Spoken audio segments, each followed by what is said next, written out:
Selamat sore semuanya. Kembali lagi bersama saya, Ibu Ana di sini. Hari ini kita akan belajar tentang penggunaan Google Jamboard.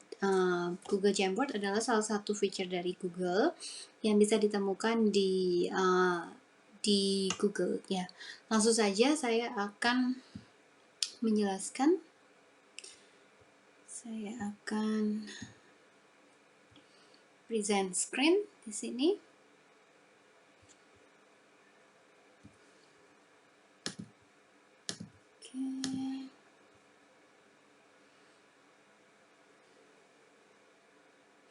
Nah, langsung saja kita buka ke Google ya.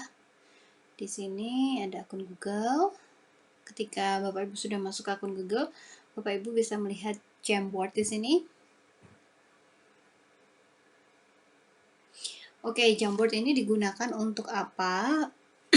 Ini seperti pengganti papan tulis dan biasanya saya gunakan untuk brainstorming ya. Ini seperti contohnya di sini.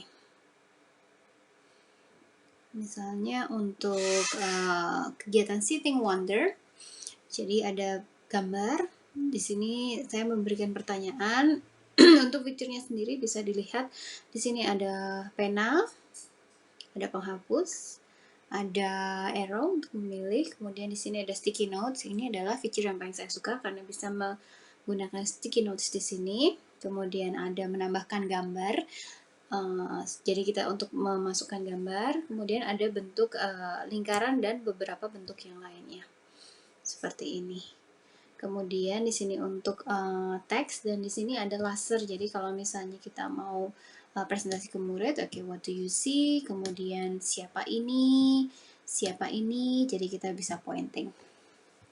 Oke, kembali lagi ke sini. Jadi kita bisa share link ini untuk murid-murid kita. Jadi kalau misalnya kita sedang ada live teaching dan kemudian kita mau present ini dan kita mau murid-murid kita untuk berkontribusi dalam diskusi, maka kita bisa membagikan link ini, tapi dilihat untuk kolom ini dapatkan link siapa saja.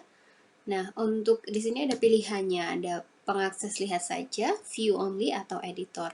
Dipastikan untuk klik yang editor sehingga semua orang yang mendapatkan link ini bisa masuk dan berkontribusi untuk mengedit file ini. Tapi saran saya ketika diskusi sudah selesai sebaiknya untuk ini seperti kepemilikan file ini diubah menjadi pengakses lihat saja. Jadi ketika murid-murid sudah selesai memberikan pendapat mereka bisa memberikan dengan misalnya what do you see di sini? I think they are family. This is from Miss Anna. Lalu ada satu murid. I think they will go to the same place. Oke, misalnya seperti itu. Let's say mungkin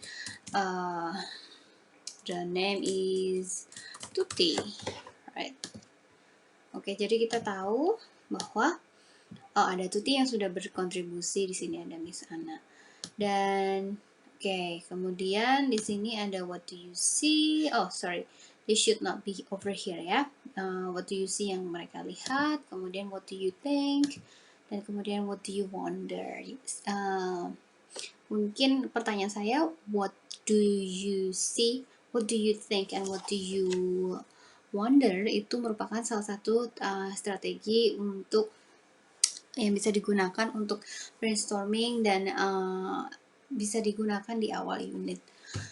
Jadi begitu saja untuk kegunaan Google Jamboard dan juga seperti ini. Misalnya kalau kita mau menyuruh anak-anak untuk menggambar muka, atau kita bisa menyediakan bentuknya, lalu mereka bisa mungkin dengan pennya juga ada spidol, ada stabilo, ada kuas di sini.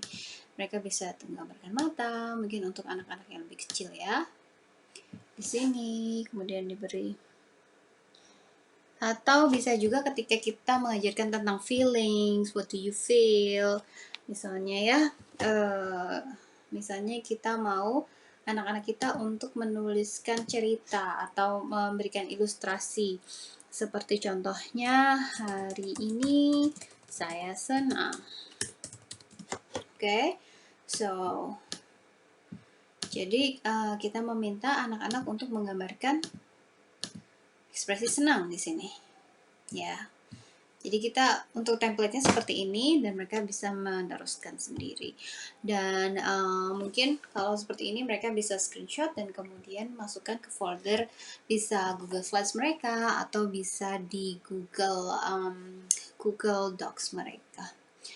Baik, sekian presentasi saya, penjelasan saya tentang Google Jamboard. Mungkin kalau ada yang sudah tahu bisa berbagi dengan kami semua di sini untuk salah satu tips belajar di mana saja, dan ini bisa dilakukan di rumah atau di sekolah, terutama untuk situasi seperti ini ketika kita tidak bisa bertatap muka secara langsung dengan para murid. Oke, sekian. Terima kasih.